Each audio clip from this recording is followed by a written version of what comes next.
Thank you. Good afternoon, and thank you to James Black for making today happen, and to everyone online for joining us today, as with every CSE Tech Tuesday, 15 minutes after market close.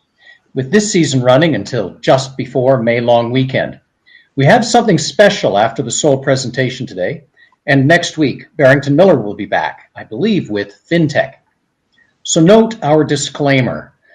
The presentation is for information only and is not a solicitation to make an investment in either shares or debt or to buy or sell stock. CSE and Mark Francis, yours truly, as session host, make no representation about today's presenter or any past or future presenters. If you are interested in the investor pitch, please connect with the company directly in order to get more detailed information.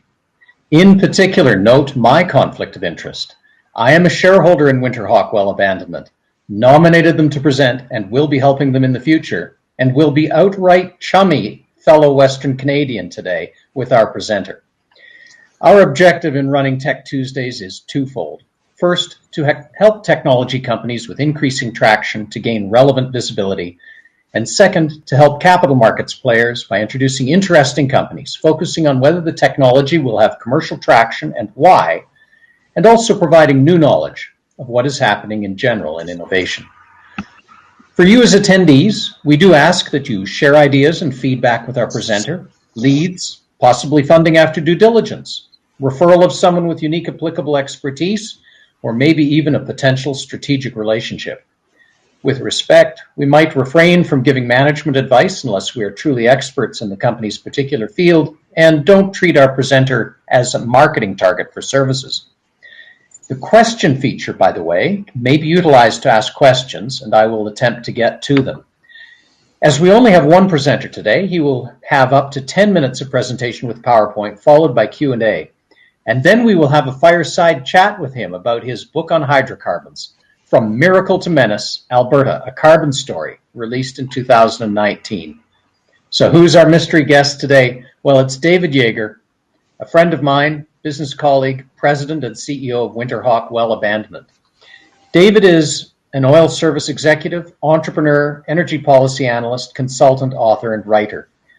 Since 1970, he has worked in multiple oil service sector segments, and from 1987 to 2012 was a founder, senior officer, and director of 3 successful TSX-listed oil service companies, and was chairman of the Petroleum Services Association of Canada in 2009 and 10. From 2012 to 2016, he served as National Leader Oilfield Services for MNP LLP.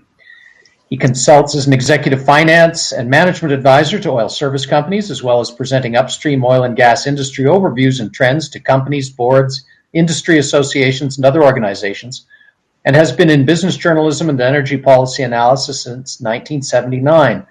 As well as having authored numerous energy policy position papers for oil service trade associations. Today, he is a regular commentator about the industry in newspapers, magazines, TV, and radio. I read him in Energy Now, energynow.ca. I recommend it to everyone. And later we will talk about his book and his most recent article. So, David, it's over to you. Thank you very much. I'm just going to grab my slides here so I can meet the deadline of 10 minutes. Anyway, thank you very much for the opportunity to be here. When you're coming into the market with new ideas and new things, there's just no such thing as too much publicity. Anyway, I'm going to jump right into this. For surface Kent, unique challenge when abandoning mature assets. I'll explain what that means. In the oil business, we have something called AR, or asset retirement obligations. So I call it 101. Every oil and gas well ever drilled should be abandoned and properly sealed. There's something like 2.7 million active wellbores around the world. Their oil company AR obligations are growing. They leak up the outside. This is not something we're particularly proud of, but there's a steel liner to separate the wellbore from the rocks. And over time, with the cement leaking, they leak up the outside. So resealing these is complicated. We need new ways of doing it. We're a new entrant into this place with a new technology. The term is surface casing vent flow. That is the trade term. Here's some data the Alberta Energy Regulator, methane emissions are a real big deal. Both the United States and Canada, Alberta, everyone is committed to reduce methane emissions. But just here's the sources of methane emissions from the AER, the Alberta Energy Regulator. So pneumatic devices, valves, gas plants, everything quits when you shut it off. For example, a compressor on a gas line. If it's leaking gas because the seals aren't tight, just shut it off. If you've got stranded gas venting that you're just shut it off, just shut in the well. Whereas surface casing vent flows are unique. It's the gift that keeps on giving. They're the greatest number of leaking assets around the world. They're close to people. They can cause subsurface contamination. So here's a picture of some idea of what there is. There's 246,000 active well bores in the province of Alberta alone. There's 146,000 producing, about 100,000 are suspended, waiting shut in. And the reported leakers, as I affectionately call them, from the AER, 10,628 wells in Alberta are leaking a methane. Some of it's very small, some of it's quite large, but to get an abandonment certificate from the AER, that methane leak has to be shut off. So here is some data on North America. This is microscopic, but these slides will be available. But the U.S. reveals there are approximately 3.8 million formerly producing wells that have been drilled in the United States that may or may not be leaking. So here's my brother-in-law was the inventor of this, and this is called casing expansion. And what it is, it's a tool by which we go inside the steel liner of the pipe and swell it, thus shutting off the leak path on the outside. The only other people working on this problem this way is Royal Dutch Shell. They don't quite have Winterhawk's R&D budget. That's a joke. Here is sort of what it looks like. This was the SPE, is the Society of Petroleum Engineers. Over time, cement cracks. And so you can see what they've done is introduce foam on the other side of this pipe sample with ancient cement on the outside. You can see as the foam comes through, these are called microannular leaks. So a cement contraction of only 3% can cause a well to leak significantly. The Winterhawk method, here it is, casing expansion. The well on the left has what's called microannular leaks. We've got some gas sneaking up on the outside of the casing. The Winterhawk method is we come in, put a few bumps in the casing, reseal the cement on the outside, and shut off the gas. This is the physics or the mathematics for the people who don't understand. This is the area of cement between a well drilled with a 177 millimeter casing inside a hole drilled with a 222 millimeter bit. So if we increase the casing of 3% by expanding it, as I showed in your photos, we shrink the surface area, the cross-sectional surface area, by 12.9%. If we increase the diameter of the casing by only 7%, we increase the area in the annual by as much as 26%. And this is in action. To bend steel, a mile underground or underground takes a lot of power. This is 23 hydraulic rams in series. We introduced 4,000 pounds per square inch at the top end. Here's a piece of sample casing. Here's the tool, the business end of the tool, the test well. Hit the pump, and presto, here you are. Here's the for expansion. Here is what the element looks like afterwards. And see this bump in the casing? That is what casing expansion looks like when this tool goes to work inside a piece of steel. Here's another sample. We took this, we built this jig trying to a reservoir. This is road sand mixed with cement, and it actually has the same characteristics as two gas-producing zones in Alberta, the Milk River and the second White. So the cement is compressed, not contracted. So you can see we stuck the tool in here. It weighs 1,200 pounds. Great to be an executive like me mixing cement in a wheelbarrow and dumping it into a jig. But here is a cross-section of the cement.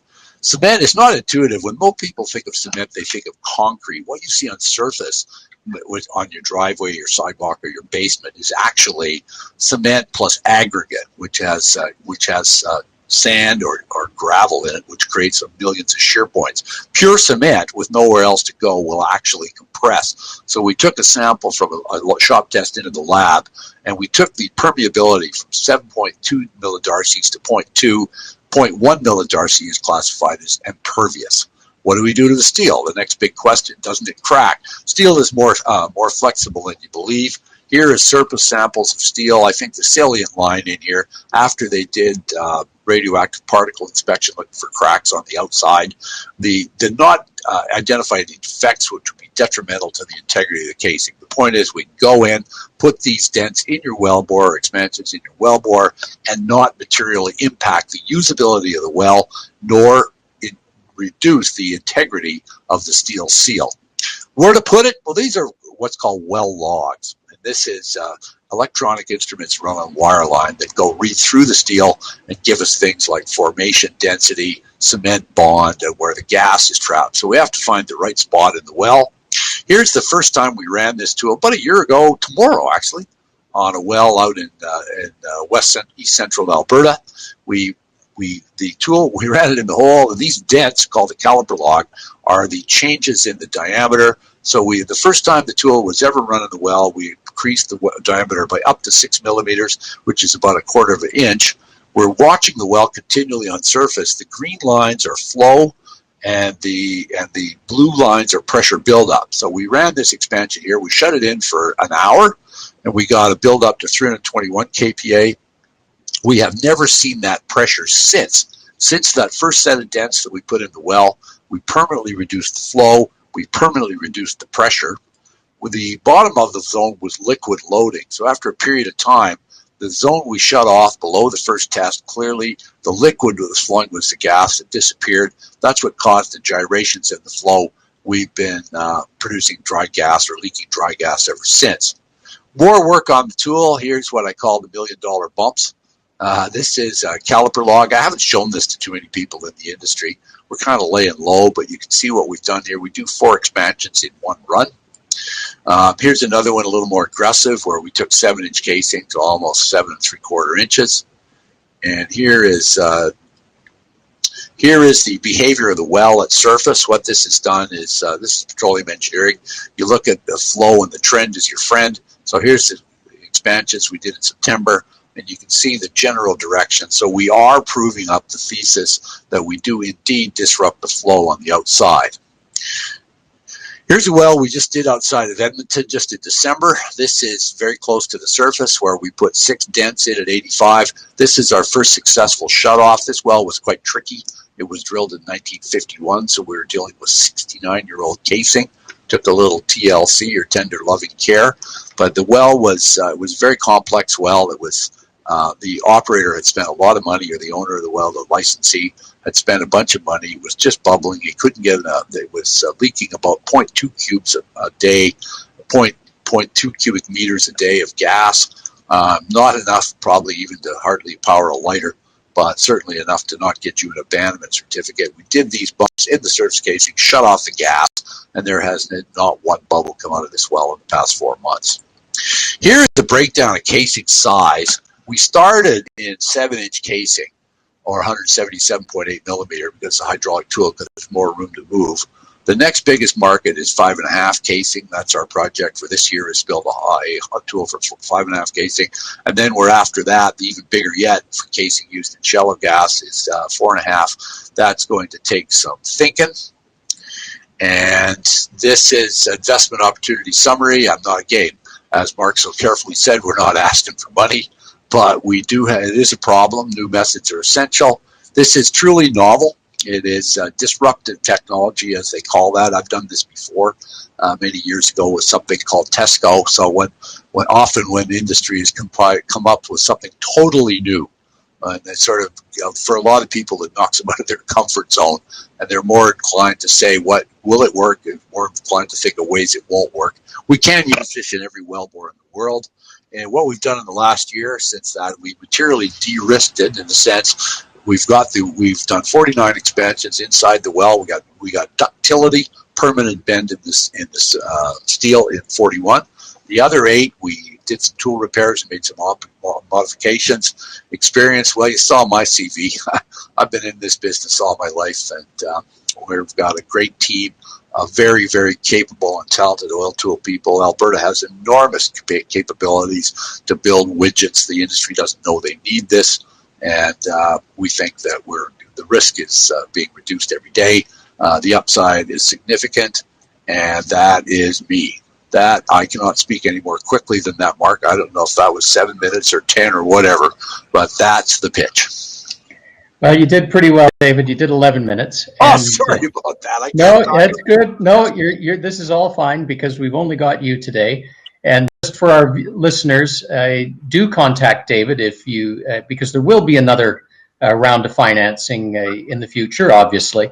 But now we're going to move to questions, and let's start with the fact that you stepped in to lead the company when the founder had a medical crisis.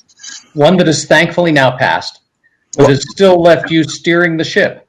So what were the first few things you did when you took the helm, David? Obviously, he's married to my sister, and he's an inventor, but the company was in difficulty. I spent many, many years, as you know, from my CV as the founder and senior officer of listed companies. And what the great thing about the public listing process is you learn respect for other people's money. Inventors aren't always gifted at the mechanics of using other people's money. So the first thing I had to do was satisfy myself. I had to look under every rock. I call it the gift that kept on giving, because I had to know to really go and seek other people's capital without founding the company and coming in halfway through. The due diligence process was extensive. There was technical due diligence where I went to production and oil company engineers. That's who uses this, is oil company clients. I went and did technical due diligence on the tool. I had to do financial due diligence. I had to talk to the major shareholders, the major lenders, and make sure the books were in order, so that when I went out in my capacity as with my experience and reputation, that I could go, that I think I got this thing figured out. That took me several months, but I had to get a platform of basic due diligence so I understood the story completely, because the last thing you want to do, particularly after you get other people to invest, is, oh, didn't I tell you that? Or I call it unexploded ordnance, comes out of the woodwork, some material change in the affairs. So this also included the IP. The patent lawyer that my brother-in-law had employed, this guy broke in 25 years ago, and so we also had to go over and have a good look at the IP and see the veracity. We have patents on one part of it. We have a global patent on the whole process. I had to make sure that looked as good as it can at the patent review stage. You should unmute, Mark. Thank you, David. Any idea on the number of hours you spent on due diligence before you took over? Oh, boy. I had 2 months doing nothing else.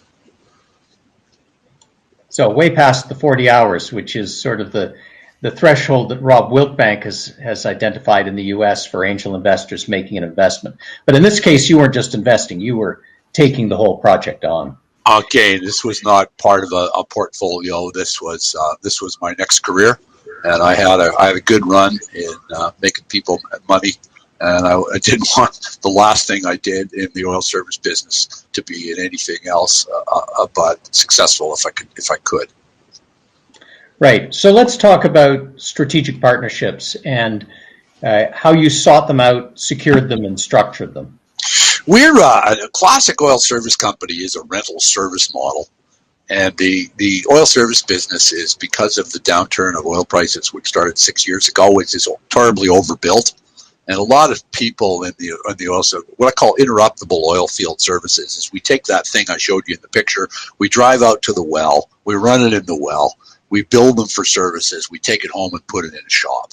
And the one thing you have to be careful is don't let your fixed costs overcome your margins, your field margins. So the oil service delivery infrastructure was overbuilt. So I had introduced Dale, and I followed up with a strategic partner, somebody already in the tool business. So we can spend at Winterhawk, we can spend all our money on IP, engineering, and design, and we don't have to duplicate in any way, shape, manner, or form any of the delivery infrastructure, salesmen, pickup trucks, shops, fixed costs. We have none of that, and we believe that the future opportunity is large enough that we don't need to own that part of the business. So that was the number one strategic partner, and that's a company called Tier 1 tier one energy solutions. They're based on private equity out of Houston, but they're based out of Edmonton. I've known the guys for years.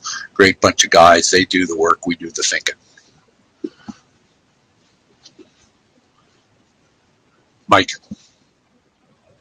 I'm toggling back and forth between my speaking notes, my question notes, and so that's interesting that. And thank you for the reminder. That's interesting that you've narrowed exactly the part of the business you're doing, and is that relate in any way to the fact that as a small innovator dealing with very large companies, you have to think precisely about where you're adding value?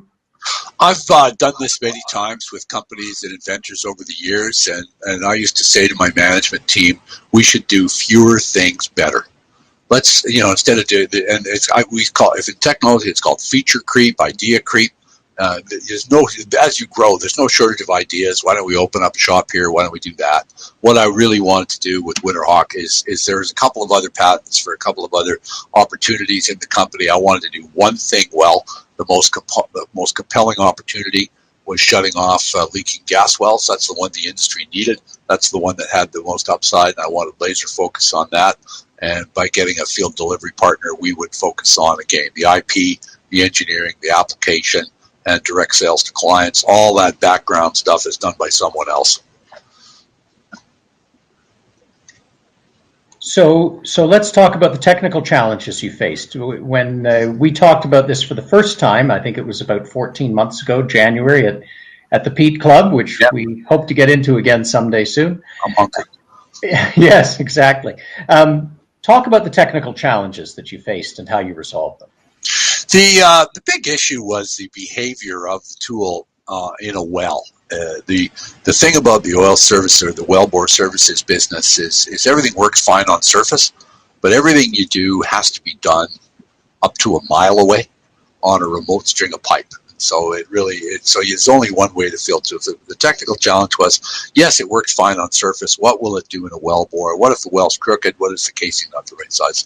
Secondly, would the tool do the same thing a mile away or a kilometer underground or 2 kilometers underground as it does on surface? And that's only one way to find that out. And running tools in and out of the well is simpler to talk about than it is to do. So the technical challenges, and the big part was the behavior of the expansion element. The forces we're using are astronomical. 440,000 pounds of pressure, vertical pressure on that piece of rubber. And what happens with rubber is it wants to leak. It doesn't want to go out. It wants to go wherever it wants to do. So it's called the durometer. I didn't even know what that word was a year ago. So we had to go and find the right elastomer that would be flexible but stay in one piece under tremendous forces. And so that took a lot of work as well. We ended up going to a company called Rubber Atkins in Aberdeen, which happens to be the world's most respected downhole rubber elastomer laboratory. There was quite a bit, fortunately, there was an enormous amount of experimentation done on the behavior of the expansion rubber before I got here. And a lot of work had been done. We went to Rubber Atkins, went to the best rubber lab we could find. They said, for what you're trying to do, and of course I was on the phone with them in conference calls, they took our rubbers apart, analyzed them chemically, came back and said, for what you're trying to do at this depth, we believe you have the right material. However, if we go deeper, like in offshore wells to say 3,000, 5,000 kilometers, it's greatly affected by temperature. And so they said, call us back when you want to go below 1,000 meters. We don't need to do that right away, but there are more challenges coming. That was the biggest deal, is will it do on, they all work on paper, Mark. And many work in the shop. It has to work on the well. And the oil company, the owner of the well, when the operations are there, the rig's on the hole, when you're spending the big money, they're utterly humorless if it doesn't work. Absolutely. Well, let's back up a little bit before you're actually doing the work, and it's making sales. And you've done a couple of commercial jobs, but how are you generating sales, and will that change in the future in terms of how you will generate sales in the future? We got this thing up and running just as COVID hit, and so I've never actually marketed this in a normal market, if you will. They rolled up the streets about the same time that we did our first test well last April, And now we are approaching a bit of a normal market in the sense the price of oil and gas is up. But as you saw, for those who watch commodity prices, oil has lost more than 10% of its value in the last week. It's being propped up by OPEC and an 8 million barrel a day overhang. So the owners of the wells, they know they have to do this, but this is not a absolute essential expenditure. So we're still a ways yet. If we get through, there's a possible black swan event called Enbridge Line 5. I don't know if it's been described as such. But if the governor of Michigan shuts off that pipeline to southern Ontario and pulls 500,000 barrels of oil off the market, we're looking at a precipitous decline, increase in discounts in Western Canada. That's another black swan. The Alberta's national bird is a great horned owl. It should be the black swan. And so there's another little road bump we might have coming later this year. And then will the OPEC deal hold together? So all I really want to do, we're working at what we can do. But I'm really, really excited. I spent most of my years in what I call a normal market, where the customers were in some elevated form of terror. We're still not there yet, but it's a lot better than it was a year ago. So are you focusing on a couple of big companies or the mid-sized companies? Do you have a particular focus, and what is your sales process? The big guys are the ones that have made the net zero by 2050 commitment. The bigger companies are the ones that have the budgets. Well, first of all, as an oil service guy, one of the main criteria of a client is, can they pay you? And so there's been a lot of credit risks come out of the woodwork. Luckily, anybody who's still in the business today is likely that their check won't bounce. But basically, we have a database from the Alberta Energy Regulator on leakers, as we call them. So we actually work backwards from public data. We look in the area and find the leakers, and so. But we like to prefer to focus on the bigger companies because they have abandonment departments, engineering capability, and so forth. But the gas shutoff we did was for a small company, so they're all possible clients. But the companies more inclined to have an R&D budget tend to be the largest ones. The ones we're looking at are, well, I can't mention their name without getting arrested. I can't go that far, but we are working for two of the larger operators are part of our current test program, two of the biggest Canadian players in the business at this time. And that'll eventually get you to the international side. I have two more questions before we move to the talking about your book.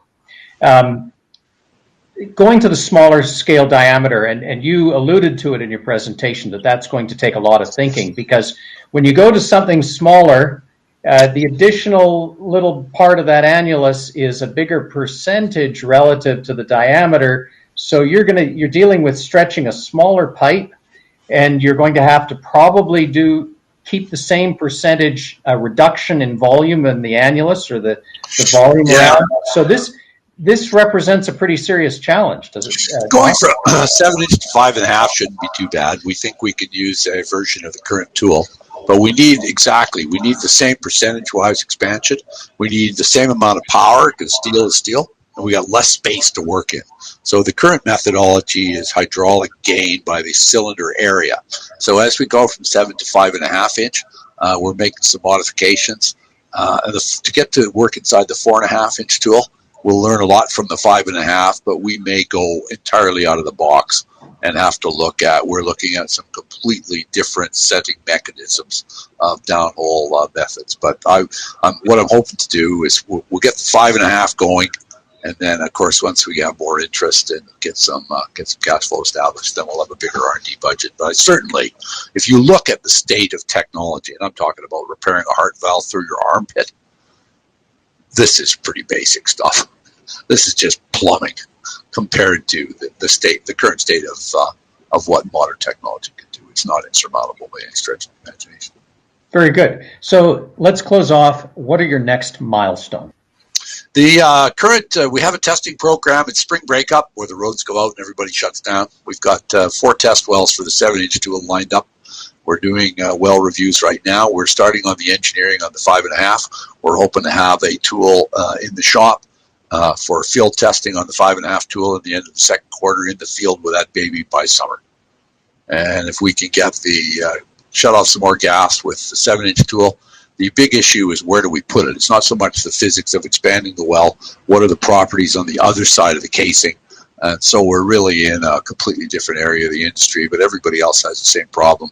And people are starting to realize that to reseal previous impervious cap rock, no matter what method you use, there's growing awareness, and I've got some support on that by some government-related technical bodies. I think everybody understands we have to figure that out. We don't have to do that on our own, but I was the initiator of that process. So the three things this year: get more test wells for the 7.5 well, 72 tool, get the 5.5 under the door and get it wet, as we say in the batch.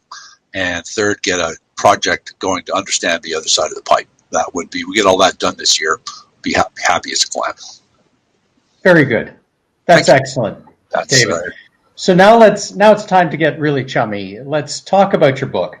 And I want to start with agriculture. You recently wrote an article, and of course, parts of my family have been very involved with prairie agriculture, feeding the world. For the benefit of our listeners who don't know about Canadians revolutionizing the world of ag with zero tillage, among other things, and tracking fertilizer uptake using isotope, talk to us about fertilizer and natural gas. Well, to put it in context of the title of the book, miracle was what oil used to be. Menace is what it is today. And the subtitle, Alberta Carbon Story, is Alberta without oil, and nothing personal from your home province, but Alberta without oil is Manitoba with mountains. I mean, it really is. It is really the hydrocarbon base. Natural gas. The Germans invented German scientists won a Nobel Prize for the invention of using originally coal and later natural gas to take nitrogen from the atmosphere and make nitrogen-based fertilizer. And this has been so ubiquitous almost that people don't even pay attention to it. But something like half the fertilized crops in the world are grown with nitrogen-based fertilizer based on fossil fuels. A staggering number.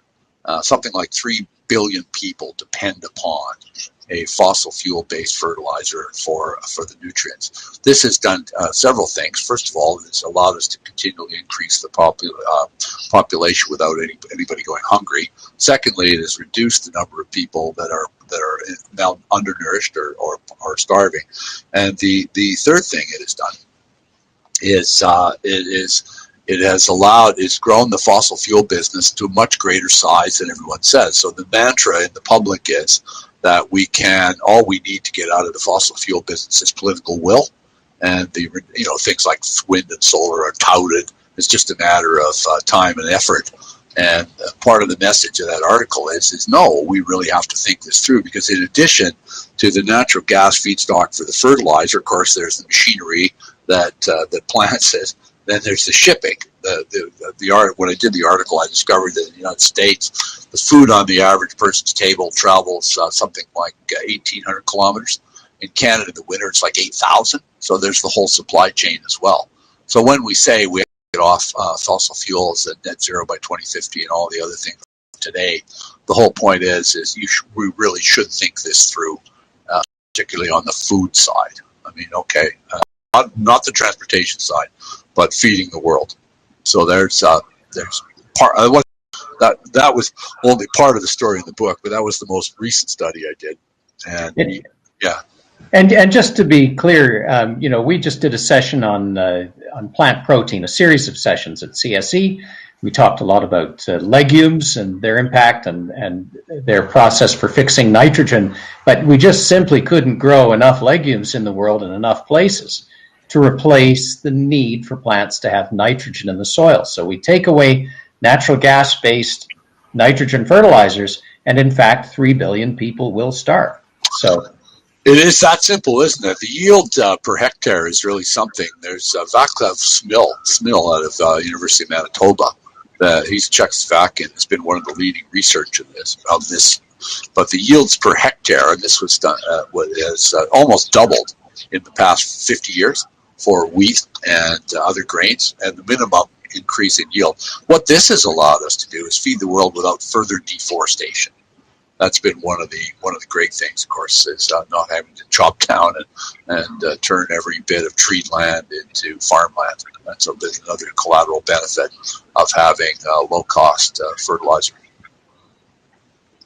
Right. And by the way, I see that there is a question in the chat relating to the other. I'm going to carry on talking about your book, and then I will get to that question that dates back because I missed it. So talk about the Canadian industry and regulation, because some of us have had exposure, but not everyone on the call has had exposure to the international scene, to what companies of a certain unnamed large country are doing throughout Africa, where probably wells aren't being cemented. The pollution is just horrendous. Talk to me about the standards that are set in the Canadian oil patch by the provinces, by the way. There was the theme song of an old James Bond movie went, "Nobody does it better."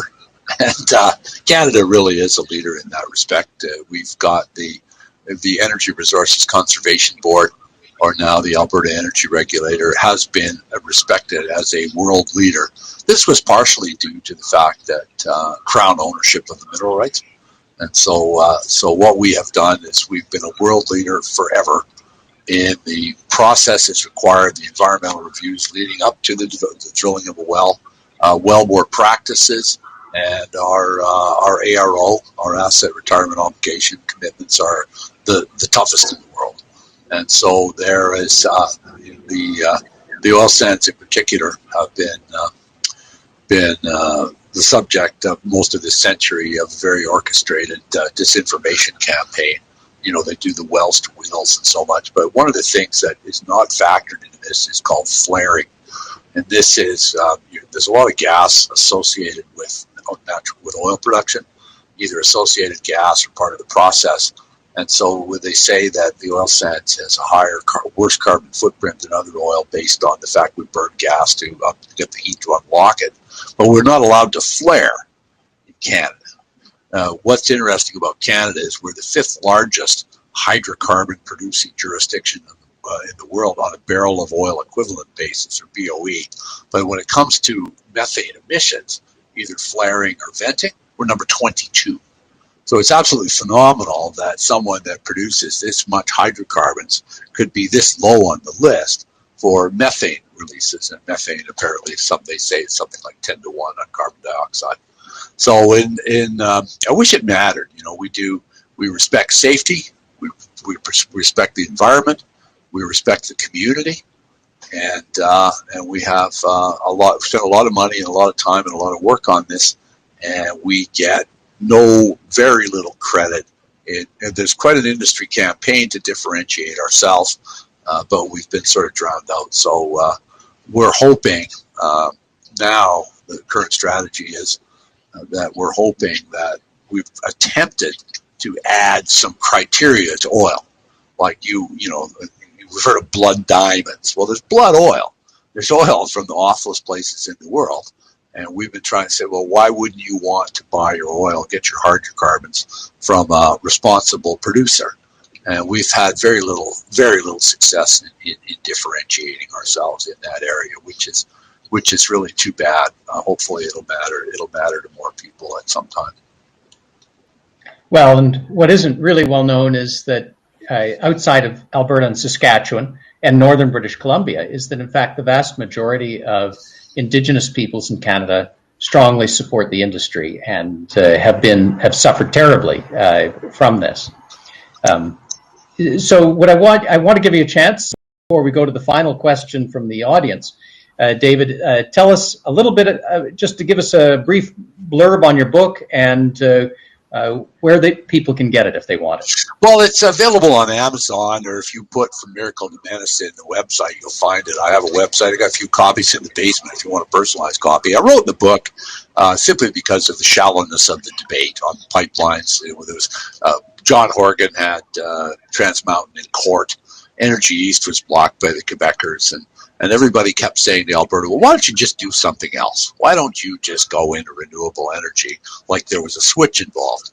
So the title was, again, From Miracle to Menace. I started in the oil patch in the 1970s, and I thought we were doing the right thing, supplying oil. There was a great deal of money both government, if you recall, with Syncrude, maybe you don't recall, but when Syncrude was being launched in the late 70s, it was so important that we developed the oil sands that the provinces of Ontario and the federal government of Alberta took equity positions.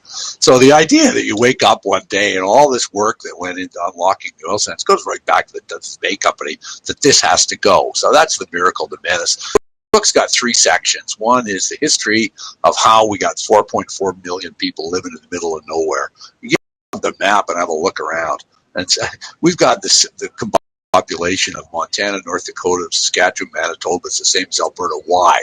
Because of hydrocarbons. The second is carbon politics, which is a history of the climate change. I had to learn that myself, just the politics of it. Where did this come from? All the problems we have in the world. How did climate change get to the top of the ladder with things like starvation and clean drinking water? And the last part is the future of carbon. The conclusion I came to is any idea that the world, just like our fertilizer discussion did earlier, any idea that the world is going to undo the global energy complex and replace it in a short period of time is impossible. So Alberta's greatest contribution to the world is be a leader in the responsible and lowest carbon exploitation of fossil fuels. That's something they need in China, is clean coal. These are useful contributions to the world that may actually move the needle on the chemical composition of the atmosphere. That's all in the book. Very good. So David, let's thank you for that, and let's backtrack to a tougher question for Winterhawk. The question is what you charge for typical surface well capping. Now, you're not capping the well, you're actually going in and doing something to the casing down low, but can you talk about what a typical cost might be and what it might be for one of your competitors who might not have the same efficacy? If you were going to do this by blowing holes in the pipe and squeezing cement, you're probably looking at $150,000 with a 50% chance or less of success. To actually run our tool in the well on coiled tubing and shut it off by casing expansion, we can do that for as little as $25,000. So it's meant to be compelling. It's meant to be commercially compelling. We believe this market is elastic. We believe that if we can decrease the cost and increase the liability, it's the reliability. It's purely elastic, and we will expand the market by making it more predictable and less costly to deal with these vent flows. And in fact, am I right in just guessing? I don't know the oil service business very well, but you could actually try it with yours, and if it doesn't work, go to the more expensive method. But if you try the more expensive method first, it might make yours impossible. Is that? We're not going to preclude using casing expansion if nothing else works. But yeah, the default behavior would be to look at the well, have a look at the conditions of it, see if it's suitable for casing expansion, and absolutely, that would be the first thing you would try. And actually, one of the most promising is a combination of the two. Again, we squeeze cracks shut. If there's big voids in the well where it does require cement, what they call channels, and this is not uncommon in things like slant wells, the high side of the hole will be devoid of cement. Right now, it may be the combination, and I've talked to the regulators in the industry about this, the combination of casing expansion to corral the cement squeeze to make sure it goes in the right place. So I think we can enhance cement squeezes either way. So we would, that's a good order to put it in, is try us first. But I think on the more complex abandonment, the chances of a permanent seal with a cement squeeze be greatly enhanced by spending a few extra bucks. The run charge on the tool is like $10,000. So you have a very good margin. Well, I hope so. Yeah, well, good. It's very attractive. Actually, it's very profitable. But the record to money spent is in the year, this will probably shock some of your audience. The most money that's ever been spent on a well in Western Canada to shut off the gas, one well, $8.7 million. Wow. That's pretty big. Nobody got fired. That was good. Well, we've come to the end. David, it's been great to have you. Thank you very much. David Yager, Winterhawk Well Abandonment, and author of From Miracle to Menace. May you have continued success in expanding and advancing your business, and also in educating Canadians in the wider world about the need for Canada's responsible and accountable hydrocarbon industry. Thank you to our attendees for your time today. Go to the company website learn more about this company. If you have a lead for them or you're interested, do connect with David Yager. And in closing, for CSE TV on YouTube, we have a lot of great content there on our own channel. Please go to CSE TV YouTube and follow us. Thank you very much. Come back next week, and we will have Barrington Miller talking with fintech companies. Thank you very much. Thanks, David. Have a wonderful night, everyone, and don't forget to hit like, and don't forget to subscribe if you're watching on YouTube. We'll see you next week here on AirMeet or Facebook or YouTube. Once again, this is another proud presentation of Tech Tuesdays by the Canadian Securities Exchange. Thanks again, Mark. Thanks again, David. We'll see you all very soon.